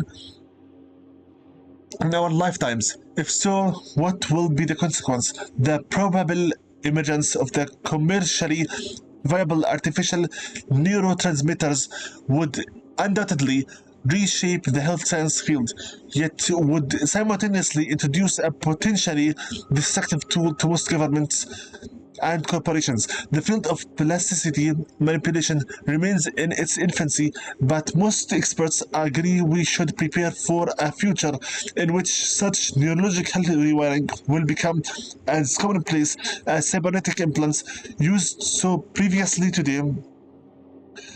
Studies should begin exploring now how the science can adapt our bodies to optimize the effects of this technology while minimizing its abuse and potential unwanted side effects. This walkthrough is starting to remind me of when we played the Black Book, when I had to read every single piece of lore, folklore, and Wikipedia for it in the game in order for me to not make any accidents or mistakes. This is amazing technological improvement. We finished now technology. Let's go to world. World has 19. Let's see here. Arasaka Academy, best of the best or best of the best. Oh boy. We're done. World is our last one. And then we have so far read all the shards there are. Wow. I mean, seriously, wow. Spent 1 hour and a half reading all of this so far. Let's continue then and finish off reading all of them. Arasaka Academy emerges as the #1 ranked institute of secondary education in Night City for the 4th consecutive time, according to the Night City Perceptive Annual Review. The periodical earns the lion's share of its advertising revenue from the Academy's namesake corporation, though their editorial staff claims this financial cooperation does not influence the rankings. The magazine Education Experts claims Arasaka's Academy's infrastructure has no equal in a city. Bias or otherwise, we cannot argue them on this point. Lessons are primarily conducted via virtual reality or AI-generated lessons, plans suited to a student group's specific needs. Public schools, meanwhile, can only dream. It comes as no surprise then that the parents who are not gainfully employed at the megacorp are increasingly willing to incur lifetime of debt for a chance to give their child a chance at the city's most prestigious education. But there are many uncomfortable truths that the Academy is struggling to keep silent. The Academy administrators promote a culture of constructive competition among its pupils as a way to forge the world's next great corporal executives. A rat race by another name of diploma at the finish line. Night City perspective factors placement in the corporate leadership roles into their calculations, and with the criterion, I take no issue. What they don't include, however, is the dropout rate. The enormous pressure these students face inevitably translates to anxiety, depression, and for some even suicide. These rates are especially high for students outside of Arasaka's corporate family. Such is the dark side of Arasaka's Academy glowing reputation. Thank you for reading and supporting the independent journalism. Find more inconvenient truths. Visit my blog. Your donation keeps my lights and my coffee mug full. If you were to watch the anime for its runners, literally first two episodes, you will see David having problems with the Arasaka most likely educational system. Yes, this is very much biased. Excerpts from A History of the Nomads by B.B. Pyrus. Okay, the first nomad code. 1. Protect and respect your clan and especially your family. 2. You are worth as much as your word. 3. Share with others in your clan. 4. Respect the privacy and well-being of your clan. 5. Never put your clan in danger. 6. Always take honest pay for honest work. The new nomad code. 1. Protect your family and the clan in that order. 2. Do not steal from anyone in your clan. 3. Do not keep for yourself that which may help another in your clan.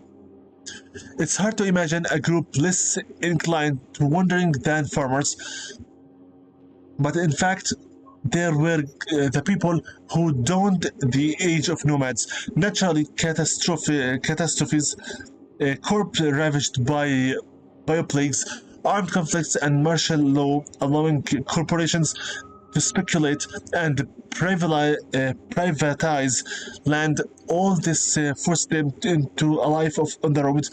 The first clan recognized as nomadic were the Aldecaros and the Juris, followed shortly after by Snake Nation, Thelas Nation, Folk Nation, Blood Nation, and Metacorp. A total of 7 nations. So we have the Aldecaros, the Juris, followed shortly after by the Snake Nation, Thelas Nation, Folk Nation, Blood Nation, and Metacorp. The nomad nations are divided into tribes, which are subdivided further into clans and families. A family typically numbers between 10 and 100 people, while the biggest nation can reach up to 1 million. Basically, this is a little moving city, or a little moving nation. At first, nomad activity was seen as anarchist and subversive,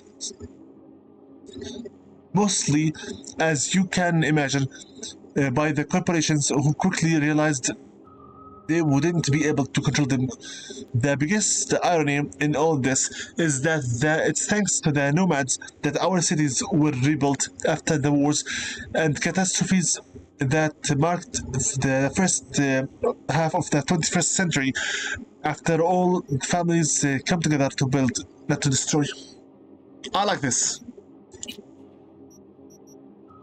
In the shadow of mega buildings, one could say we're living in stable times. The Fourth Corporal War is ancient history. The Unification War is over and done. Night City is a free city, as if a jewel embedded between two Californians living here and might have the impression that everything is okay in the world, but look around. The world is not okay. Despite technological recession between 2020 and 2040, reducing global population levels, humanity is still facing monumental existential threats. Climate change has turned into climate disaster. Its effects are irreversible and dangerously unpredictable. Hurricanes, tornadoes, droughts, floods, natural catastrophes are growing in strength and frequency across the continent. Leveling entire regions. Access to clean water is becoming increasingly more scarce, as well as fertile land. Hunger and starvation still reaps a bloody human harvest in Asia and Africa, where corporations had no interest in building vertical hydroponic farms. Meanwhile, advances in cyber modifications have given rise to a new problem, cyberpsychosis. And though we've been aware of the cyberpsychosis for over half a century and know that incidents of cyberpsychosis are inextricably linked to the person's level of implantation, we still do not know why some are more prone to carry out violent attacks than others. Let's not also forget the more serious issue of the mass inequality, record of high crime rates, including in places like that city, and social unrest linked to immigration in almost every corner in the world. So I ask you again, look around. You see all these problems in Night City already. Maybe you're standing in the shadow of the mega building and you think Night City is a Night City. The rest of the world's problems don't affect me, right? Right? Night City is a war zone in itself. If this is not a problem to you, then you are better off to the grave ASAP.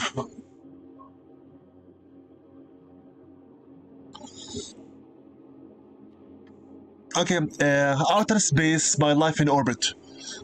What's life in space like? Comfortable? Of course, not everything's a bed of roses. Gravity below 1G isn't great for your bones or muscles. Synthesized food isn't to die for, and stuff from Earth is rare as it is expensive. If you live in a private orbital station, congrats, you are richer than me. You always see the same faces.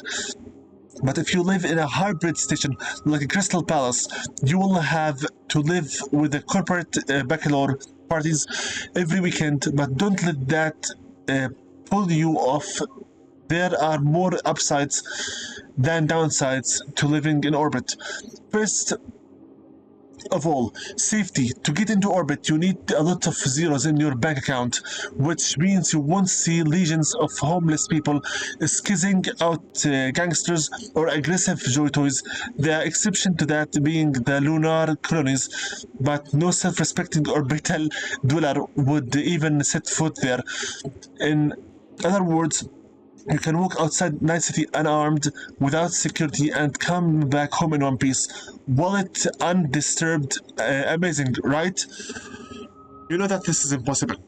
Secondly, quality of service. Anyone in the customer's service sector has had to rack up on enormous debts to come up here. Their only hope to pay it off within their lifetimes is to rack in a lot, and I mean a lot of tips. which means they'll bend over backward to satisfy every whim. If you're an employer, you don't have to worry that the employee you just hired and trained at your expenses will suddenly quit and go work for a competition for a few extra days a week. Many stations, especially the private ones, simply don't have competition. And if they do, it's basically negligible. Agreements can be made so the situations like that don't occur. Thirdly, the most importantly, no government can tell you what to do, where and how. Orbital stations are autonomous and governed by their own laws, and there aren't that many of them. If you afford your own station, you're the undisputed lord and master of your little corner of in the space. You want to tie the help up to wiping post when they made a mistake? Go right ahead. Want 5 wives or 4 husbands? I'm sure you'll have a line of willing volunteers. Basically, when you own your own orbital space station, you are basically playing God with it. And as you know, what I view humans, any human-made God will lead to destruction. Pathfinder, half a century of silence.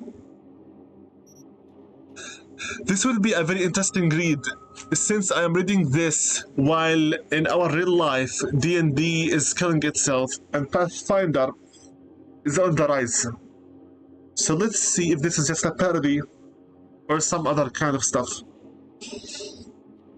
1 minute please, I'd like to put again my sanitization gel here. I use Pure, P-U-R, unscented sans perfume hand cleaner gel. I'm not sponsored by anyone, just telling you what I use. Not sponsored yet. Hopefully I get some money soon enough. I do need to build myself a station to play more high-end games and whatnot. Especially once Hogwarts Legacy comes out, Starfield comes out, Forspoken and whatnot. You know, if I wish to keep on playing the more newer games. But if I can't, then I will. It's really not that big of a problem. I'll just have to play something from the older days. Which means more competent sasses. 1, 2, 3, 4, 5, 6. The last 6 articles that were done. Literally done reading. So, Pathfinder, half a century of silence. When in the summer of 2020, NASA's Pathfinder... Oh! It's not the tabletop game. It's NASA's Pathfinder. Fine. NASA's Pathfinder mission set off for Jupiter. It was the buzz of every radio station, TV media outlet, and the scream sheet stills of the crew were plastered on every type of commemorative merchandise imaginable, obviously, for capitalistic gains. Mugs, shirts, plates, bubbleheads, bump stickers, the list goes on. Every kind of trash you can find. But just a week later, the steady stream of information dried like a trickle. A month later, the world had all but forgotten about them. 3 years later, the 2 years before their planned entry into Jupiter's orbit, a conflict known as the Fourth Corporate War broke out. Pope Canaveral was Cape Canaveral. I can't differentiate between A and O in this game. Because A just has very sharp edges, while O is just all around. It's very hard to read this. Cape Canaveral was one of the first strategic sites raised to the ground. NASA's Mission Control Center, along with it, Pathfinder is in the vast reaches of space, has been cut off when the opposing sides finally signed a truce 3 years later. Militech set its sights on re-establishing contact with the Pathfinder crew, but to no avail. Pathfinder's signal, it seems, had been swallowed by the void of the Big Black. To this day, it remains unknown whether the Pathfinder mission was a success, if the crew ever did reach Jupiter, and if its moons. We had received no word, nor the data, not a single lead to follow. Maybe they never stood a chance. Maybe after half a century of silence, they simply have nothing to do us. Who knows? The unification war go for gunks. Basically, the unification war for idiots.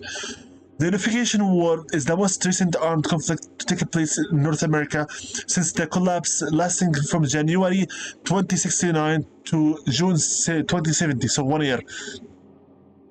Although the Unification War is formally recognized as a war between the new United States of America, NUSA. So NUSA is the new United States of America. Now I finally learned that. And the governments of the free states, most scholars also classify the conflict as the corporal war. It is well known that NUSA was backed up by military hardware, obviously, personnel and other resources, whereas the free states received the significant yet technical support of Arasaka Corporation, obviously. The Unification War is also sometimes referred to as the Metal War or Metal Wars in reference to the wide use of armored cavalry units, so-called panzers. The bloodiest battle in the Unification War was the Battle of Red. Let me read this. Ridgecrest in just one day. At least 3,078 people were reported killed. North California and South California were on opposite sides of the war, allied with the Free States and NUSA, respectively, while Night City maintained a position of neutrality. The Unification War ended when all parties signed a Treaty of Unification in Irvine, South California. Both sides claimed victory. The Free States emphasized that they had preserved their independence, and NUSA boasted that they were closer than ever to reunifying a divided American people. In the end, the Unification War, however, was not the end of the conflict at large. The leading AI analytics software predicts another hot war will likely break out by 2080, 74% confidence. Okay, much information to know. And if you're waiting for me to make some jokes about the number of the years, then grow the hell up. I'm not sure. These are just numbers, nothing more than this. The Warsaw Catholic faith and its origins. We have only 4 left.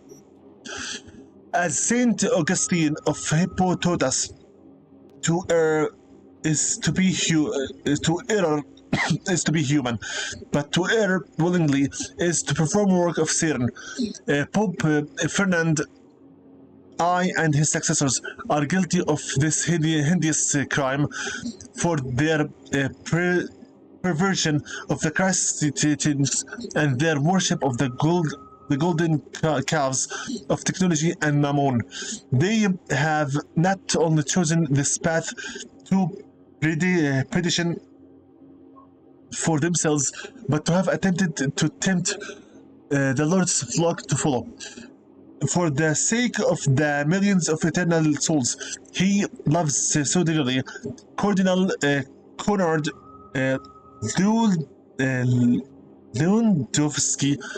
Ludolski made the only decision God would allow, seeing that the Vatican had renounced our Lord and Savior. He rescinded his nomination to head the Holy See, and instead rested the way of the newly founded Polish papacy on his shoulders and moved the seat to the church to Lysian, Poland. 1. What do Warsaw Catholics believe? Warsaw Catholics worship the one true God and recognize the family as defined by laws of nature our Lord has provided and in accordance with the traditions hallowed by the blood of our ancestors. 2. When you say I believe in God, what do you mean?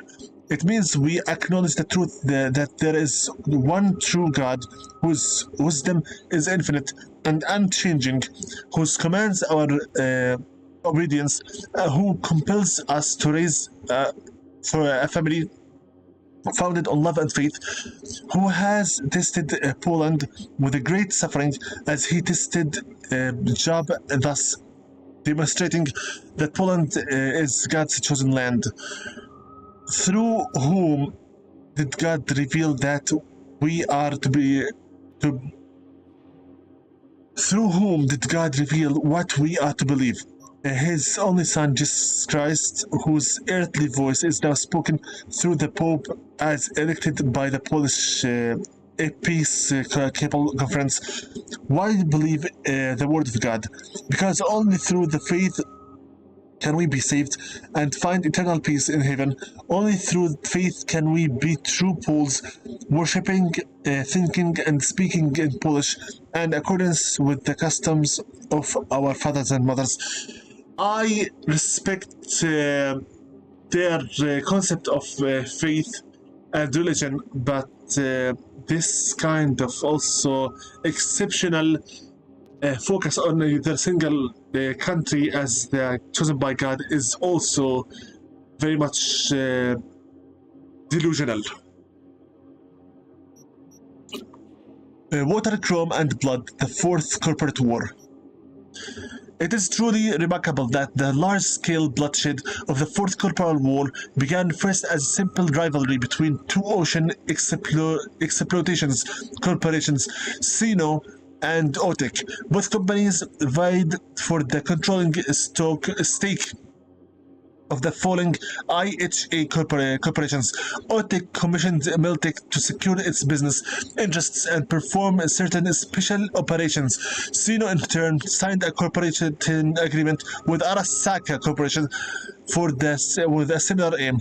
When the circumstances at last called for both the colossal and prideful security corporations for clash and open combat, the Fourth Corporate War had officially begun. If you sign with Arasaka and you sign with Miltek, it's the same as you sign with the US and then sign with Russia or sign with Japan and sign with whoever they fight with. Or you sign with the Jews, and you sign with the rest of the world. You wish to fight a war to destroy the world. It's just that simple. Yet, as it's usual the case with corporal conflicts, the onset proved subtle. Arasaka disabled the Miltek transport. Miltek allegedly eliminated a high-ranking official of an Arasaka client. Both sides engaged in frequent sabotage and data theft operations. Nettlers from both sides infiltrated data forts to sow confusion, gathered intel, and caused chaos in the stock markets. Though none would have thought it was possible in these early months, the Arasaka military conflicts truly jeopardized the stability of the world economy, making the threat of complete economical collapse all too real. For this reason, Netwatch introduced a communications embargo on both corporations. This did little to slow the conflict pace, however. We are already living within an economical collapse, while Sino and Otek had unilaterally reached a settlement through peace talks. Tensions between Arasaka and Miltic continued to rise. This separation from the ocean dispute marks the beginning of the Fourth Corporal War, second phase, the so-called Shadow War. Military clashes between Miltic and Arasaka were notoriously bloody, brutal, and without mercy. They waged their most damaging campaigns on the net. Arasaka and Miltic netrunners launched attacks with the help of viruses, and that were often highly experimental. And what's more, they created lethal ice measures and AI-like programs that could lurk in dark corners of the net for long periods to launch strikes at the most opportune times.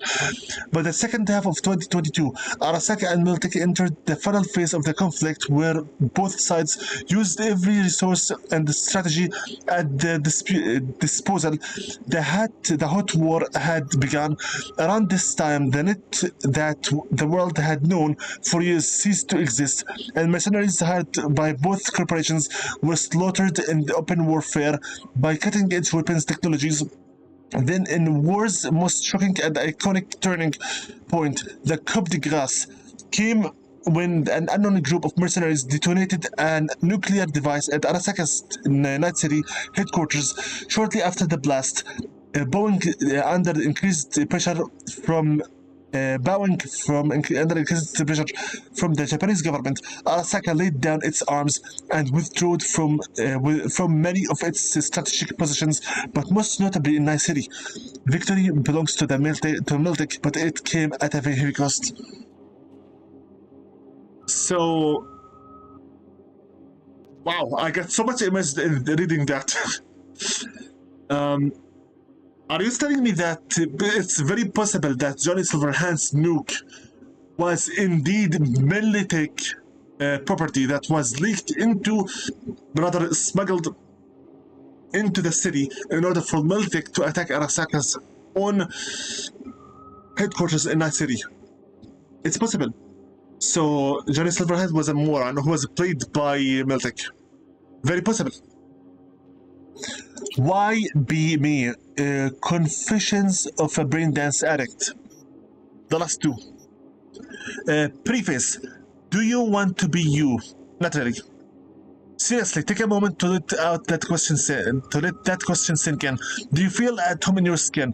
Do you like your job, your friends, your family? When you look in the mirror, do you say to yourself, I am the luckiest person alive, as if? Then hop into the leather upholstered backseat of your chauffeured Rayfield. If your answer is yes to any of the questions, put down this book and stop wasting your valuable time. If the answer is no to the above, I understand just how you feel. It used to be said at the turn of the century that the world belongs to the 1%. Today, 1,000s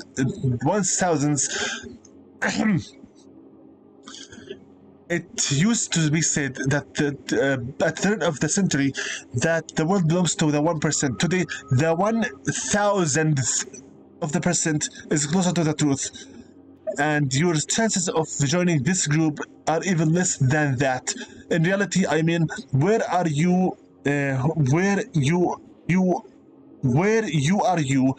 In a brain dance, you can be anyone. A broker who manages a portfolio worth trillions, an elite soldier who blasts his enemies out of existence with a thick shotgun, a surveyor boy who the whole world lusts for. Now I ask you again, one of a million upon million of people in this world, do you want to be you? No. The answer for me was always no, and so my story begins. Sergio Morales.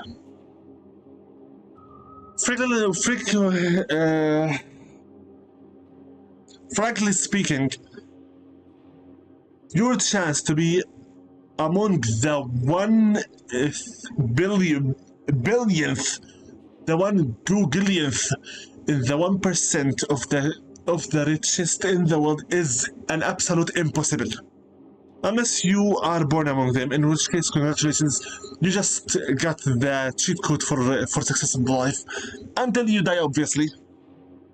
yokai, Japanese demons, and yesterday and today. This is the last one.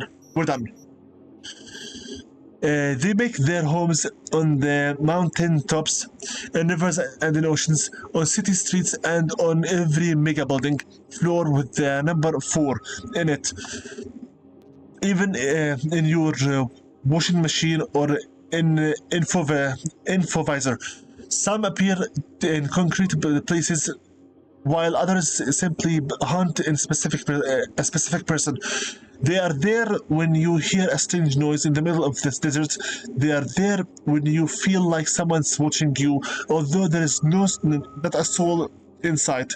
They are there when you glimpse something out of the corner of your eye, something nobody else seems to notice, but you were just in the reproducts for the checkup. The yokai first appeared in Japanese literature in the year 797. These mysterious beings, though closely linked to the invisible realm of the dead, have been alive in the Japanese consciousness from the very birth of animism. Okay, it's not that the Japanese believe the yokai; they simply know yokai exist. In addition to the phantoms, ogres, and other mysterious phenomena, the yokai also include a group of shape-shifting demons called obake or bakemono, which literally translates to monster, bakemono. And bakemono are said to sometimes take the forms of faceless person, a one-eyed scarecrow, or an animal. This gives me good memories about playing Ghostwire Tokyo. It's said that when a cat reaches a certain age, it becomes a bakenoko. These yokai are able to walk on their 2 hind legs, speak and dance, assume human forms, or even devour their owner and take their place. The bakenoko sometimes visits people in their sleep, or even wake the dead. All they have to do is hop over a corpse to bring it suddenly back to life. The certain age is 100. Bakenoko, a cat reaches the bakenoko stage once they hit 100 cat years. However, the demons are capable of much more. One should exercise extreme caution around the double-tailed cat. This is a Nikomara, a yokai with shamanic and necromantic capabilities, able to place curses on people and control the dead. In its human form, a Nikomara resembles an old woman, often one addicted to some substance or other, with an eerie, disturbing air about her. Also, a Nikomata can come up as a young woman to, as per usual, seduce young men to kill them. However, let me assure American readers of this book, today the most likely place you will find a bakeneko is in the form of a lucky mannequineko figurine. After all, real cats are on an even rarer side these days than your average yokai. Oh, nibbles! Then what are you exactly? This means we have one of the rarest things in the night city right now in our apartment. I can't believe it. I cannot believe it that we actually did this. I cannot believe that we really did this. 2 sessions took us to read all the shards. We did it. So are you a Bakiniko or are you a real cat, Nibbles? Who knows? Let me check OBS. We have around 20 more minutes. I think I'm going to end this here. So what have we done? We continued on the game. We read every last shard. Next time, hopefully, I'm going to focus on continuing the game officially. 2 sessions are more than enough to finish all the shards, and we managed to learn even more about the Fourth Corporal War and some more background information about the education in Night City, and also some religious beliefs and whatnot. So yeah, that was very much informative. and I like it. I like world building events and readings. As you can see, I am prepared to read lots of stuff. Thing is, not everyone has the patience for the readings. Don't forget at all that I previously had my infamous video from the last part of Origami 1, when I spent 2 hours and a half literally reading through their diaries and the lore that built their world, and then continued on finishing the rest of the game. That video is very much infamous by now. But so who cares? I do what I do. This is my channel. And I love to educate myself so much. With that being said, I think this will be it for today's session. So, I really need to find something for my throat. I'd like to pray peace be upon all of my subscribers and commentators, followers, fans, and friends, everyone from the Beasts of Delta Empire, and everyone from the Discord server, free to be friends by name. Peace be upon Thunderstruck Gaming, B809 Gaming, Laxbear, Marcus, Notacrash31, Mark IC1211, Rogue Agent Carodan, Cryfield, ZPTV123, Matthew 1121, Stakataku85, Arford, Musclepan Gaming, and Public Express. This has been with you, your host Invisible from Invisible's Gaming channel, striking out your hearts from the dark side of the moon. And this has been with you, the continuation of Project Let's Play Cyberpunk 2077 for the PC, a very heavily modded game. Next time, hopefully, we shall continue on with our side quests and finish them, and hopefully, maybe, reach out for the final quest in the game completely, Otakar. Unless we have some more even to go through. So till next time, make sure you keep yourself healthy, stay safe, and stay cautious. We are living in a very unforgiving world, and anything can happen. So make sure you keep your friends and family close to you, keep your enemies even closer. You don't know when you'll need help or where it will come from. For that, make sure you give credit and gratitude where they're due. It's much simpler to thank others for their favors toward you than it is to give flowers for the diseased. Until next time, Invisible with you, sign out. Stop the stream, and I am really now content and satisfied that we finished reading all the possible available shards for ourselves. Wow, that was a very long read. Do I make for a good narrator? Don't know, but I may relaunch that test project for me, the narrator, the tether. We'll see. Take care all and best of luck. Invisible looking out.